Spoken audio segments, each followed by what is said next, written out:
Welcome everybody to the deep dive. So we're going to be looking at specific aspects of this phone. Of course, we have covered the UI, the unboxing, the usage experience, and the kit in previous videos, so check those out. Today we're going to be looking at the camera and optics of this phone. So there is a quad camera setup. Of course, 2 cameras in that are useful. The other 2 are not so useful. The two 2-megapixel sensors, yeah, they're not really worth anything. It's more there just to give you that quad count. So let's jump right into our usage experience with the camera. Our pretty friend Phoebe here used it to capture some selfies and have some fun with it, and she found it quite good. The 8-megapixel selfie camera, the front-facing unit, is pretty decent, and it does capture nice selfies. As you can see, it's a large device. It did slip out of her hand. So in terms of holding it for selfies, yeah, it's probably not the most convenient. We also asked her to get some food pictures because, let's face it, food photography is second only to selfies in Asia.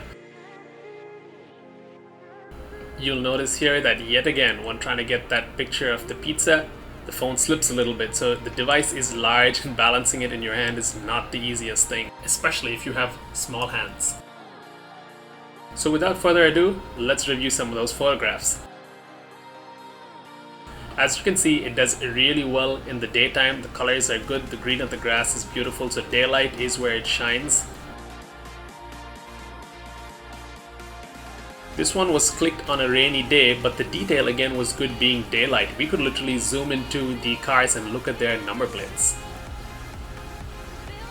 This one is a lot more tricky. It was sunset, there were a lot of hues, as you can see. Detail in the shadow areas, not so great. Night photography is usually an area for the premium phones, and that does show. So this picture is about okay, but would look much nicer on a flagship phone. Same here, this is a little better as there's more light, but again, not the best picture.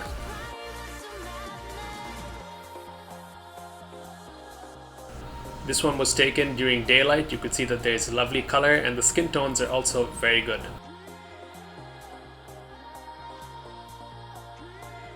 This one was indoors, and as you can see, it does have a slight effect on the skin tone colors based on the light, so it's a good picture again. As for the food photography, it was about okay. Nothing that stood out for us.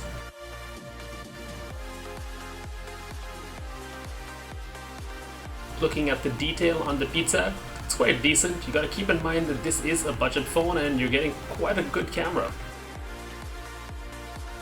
These were the pictures that Phoebe was clicking earlier. As you can see, the camera takes some decent pictures, but it's nothing phenomenal. This picture was taken at Mega Mall and we were very impressed with the lighting and setup of the store. But in terms of how it's been captured, I would say it's decent, but again, not phenomenal. This one was better, probably because there was more straightforward lighting.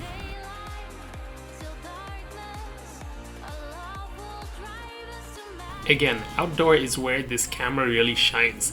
The green in these plants literally popping. And lastly, this was on the front-facing selfie camera. Again, a decent picture. Moving on to the video, the camera seems to do a pretty decent job. This was shot at 5:30 a.m. in the morning, the next one at about 4 p.m. in the afternoon, and we do have some night videos as well to look at. Overall, does an okay job. Stabilization, not so good, so it probably does not have any kind of image stabilization.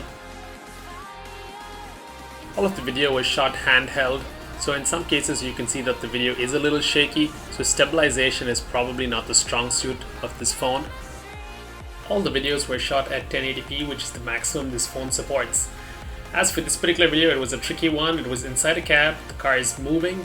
As you can see, there's glass which is wound up and it's been raining, so there's water droplets, but still the phone does a good job of auto-focusing on the objects outside. Alright, so let's look at the screen next. So we did talk about content consumption in terms of video watching in the previous video. You can check that out on our Just Landed video.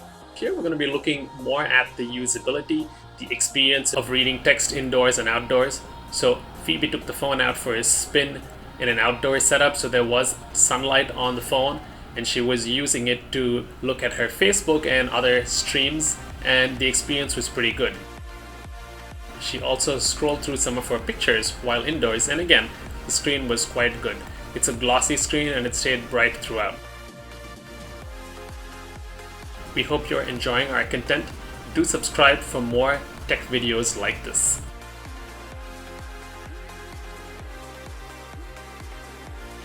It would be a disservice not to talk about the battery in this phone, given that it's a 6000 mAh unit, which is one of the unique selling points of this phone.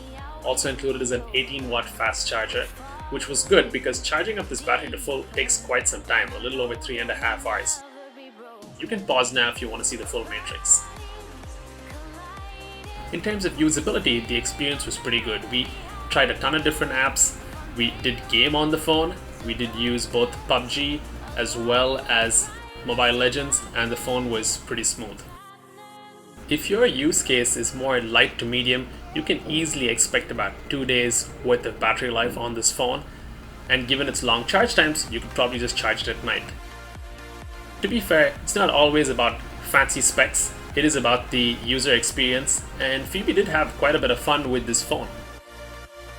The specs are adequate, so expect adequate performance, be it gaming or day-to-day use. We would recommend the 4GB version of memory. As for what stood out for us, surely it's that massive battery that gives some pretty amazing battery life, which is stellar. The large screen, that's a nice addition, and of course the price point. The amount of stuff that you get at this price is unheard of. Over the last few years, Realme has been launching some great budget phones, making an otherwise low-cost segment interesting. They have been consistently stepping up their game, and today we have the Realme C15, which is on par with phones from a few tiers above. The battery, screen, design, and functionality that Realme has made possible at this price point is just incredible. The Realme C15 is so competent that it's not just for those on a budget, but also for those looking for a good all-rounder that would have previously cost a lot more.